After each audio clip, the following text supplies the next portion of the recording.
जय गुरुदेव, सभी को प्रणाम।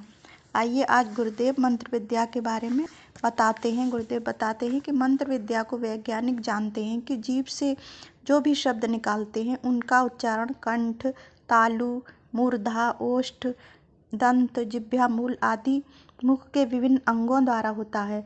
इस उच्चारण काल में मुख के जिन भागों से ध्वनि निकलती है उन अंगों के नाड़ी तंतु शरीर के विभिन्न भागों में फैलते हैं। इस फैलाव क्षेत्र में कई ग्रंथियां होती हैं जिन पर उन उच्चारणों का दबाव पड़ता है। छोटी बड़ी दृश्य अदृश्य ग्रंथियां होती हैं। योगी लोग जानते हैं कि उन कोशों में कोई विशेष शक्ति भंडार छिपा रहता है।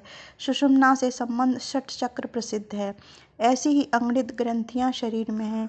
विविध शब्दों का उच्चारण इन विविध ग्रंथियों पर अपना प्रभाव डालता है। प्रभाव से उन ग्रंथियों का शक्ति भंडार जागृत होता है।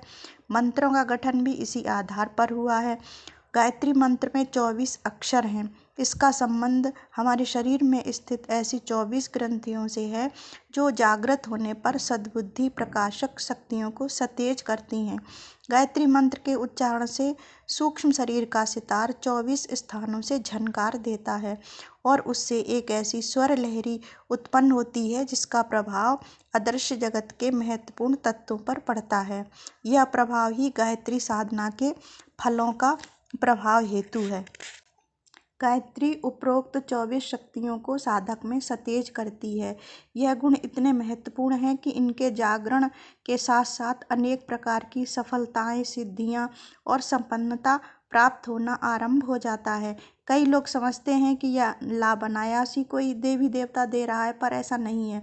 कारण यह है कि अपने अंदर हो रहे सूक्ष्म तत्वों की प्रगति और परिणति को देखकर समझ नहीं पाते। यदि वे समझ पाएं तो उनकी साधना से क्या क्या सूक्ष्म प्रक्रियाएं हो रही हैं तो यह समझने में देर न लगेगी कि यह सब कुछ कहीं से अनायास दान में नहीं मिल रहा है, वरन आत्मविद्या की सुव्यवस्थित वैज्ञानिक प्रक्रिया का ही परिणाम है। गायत्री साधना कोई अंधविश्वास, वैज्ञानिक कृत्य और उसके द्वारा लाभ भी सुनिश्चित होते हैं। आइए अपनी वाणी को यहीं विराम देते हैं। ये मेरा नया चैनल है, इसको आप लाइक, सब्सक्राइब, शेयर ज़रूर करें।